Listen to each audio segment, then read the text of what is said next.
Hi and welcome back to another story from Reddit, Tales from Tech Support.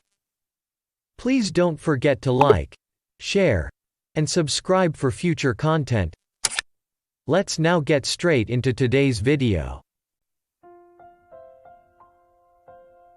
You are no longer allowed to reach out to IT.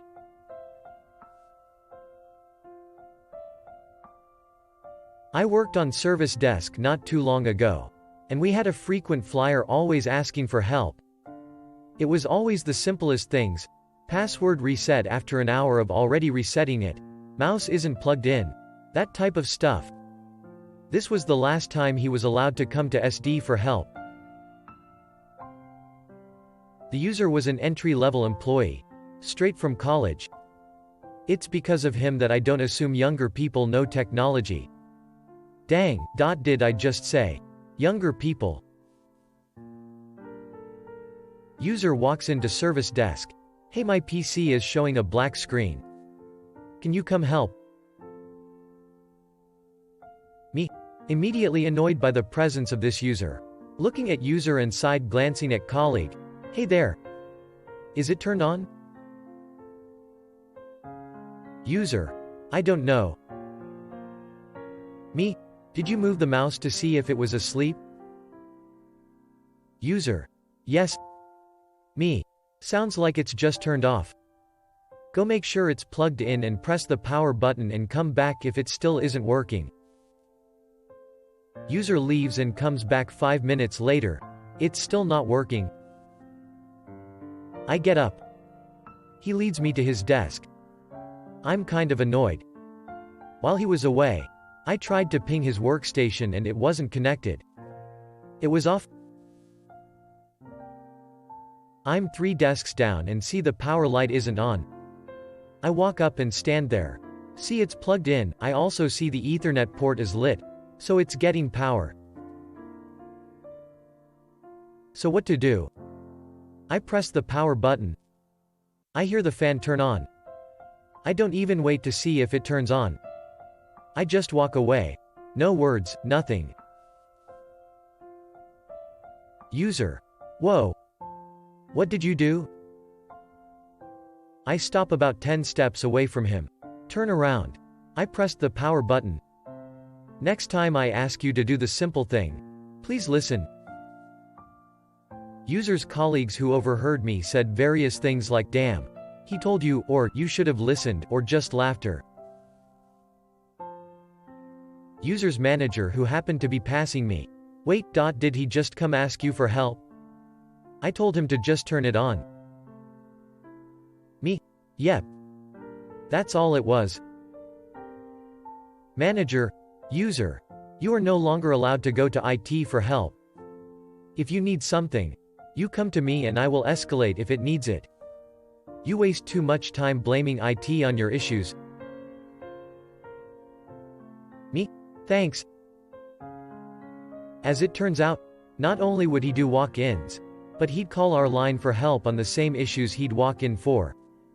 He was a nuisance and was let go a few months later for underperforming. Apparently it wasn't just us who he'd be bothering all day long. Also, I know I was pretty short with him. But that's just me. If I may, I was really good at fixing issues and was always one of the top techs each month. But my customer service wasn't always great. My previous life in hospitality ruined me, so I can rarely deal with people with a smile on my face. Thankfully, I'm now in a job that I don't have to please people all day long, and now I get to be in a more proactive role away from the business.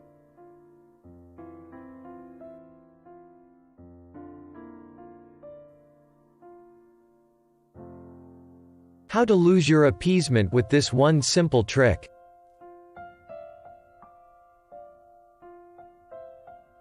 So this happened almost 8 years ago. But it's something I routinely bring up to new hires when training, nesting because it is highly effective. Backstory: our company had an issue with a product. We were aware of it but still had to do damage control. I was on the phones at the supervisor level and had been handling upset customers who didn't think our appeasement was sufficient, and I thought I had heard everything. Cue Queen Karen. When a customer requests an escalation, someone in my role has to take it after the customer-facing advisor briefs us on the case. This advisor warned me I had quite the handful here, and I said, "No worries. I got this," and I joined the advisor when the customer was taken off of hold, and we were immediately greeted with, "It took you long enough." Due to the issue overwhelming us and management only approving overtime that day, we had a 45-minute escalation queue, and our 5-minute briefing time had been reduced to 3 minutes. So this customer had been waiting about 48 minutes to speak with me. I was introduced and the advisor left the call. This is when the fun begins. Me. Hello, customer. I'm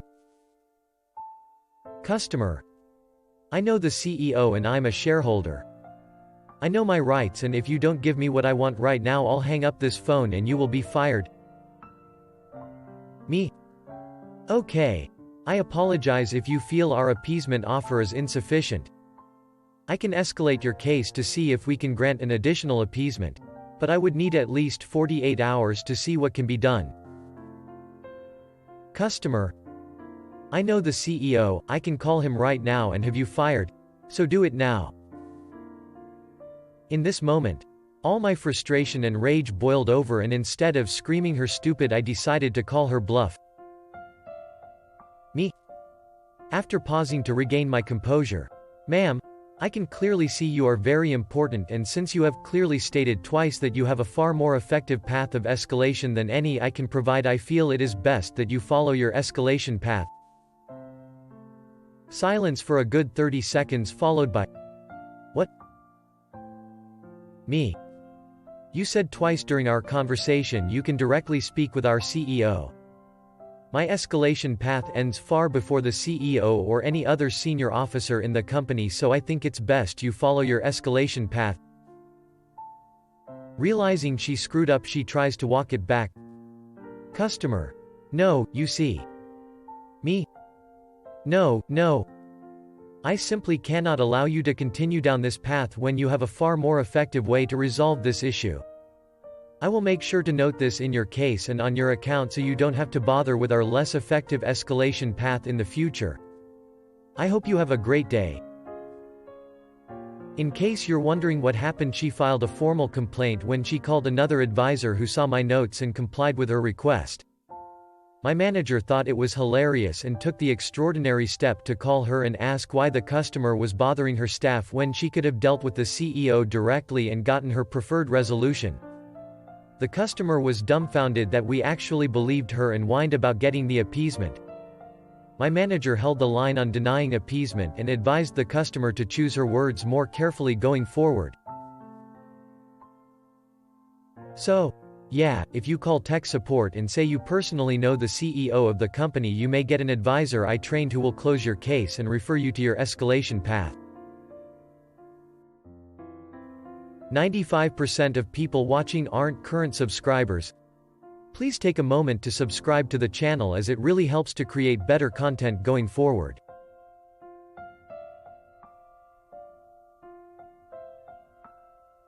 The day my boss won tech support.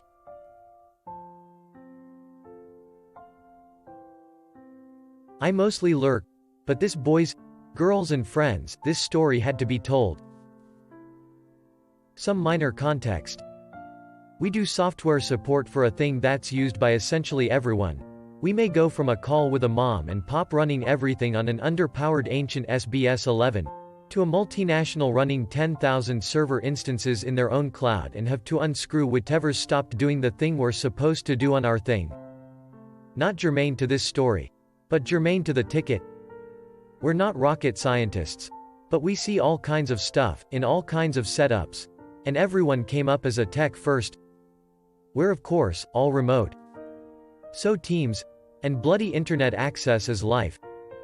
Middle of the day, my boss and I lose Teams.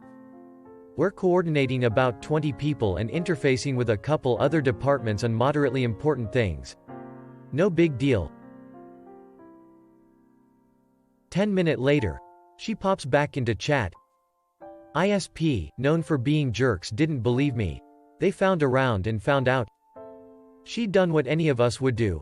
already run basic diogs and tracerts and knew precisely what had happened, mind you, before she ever called.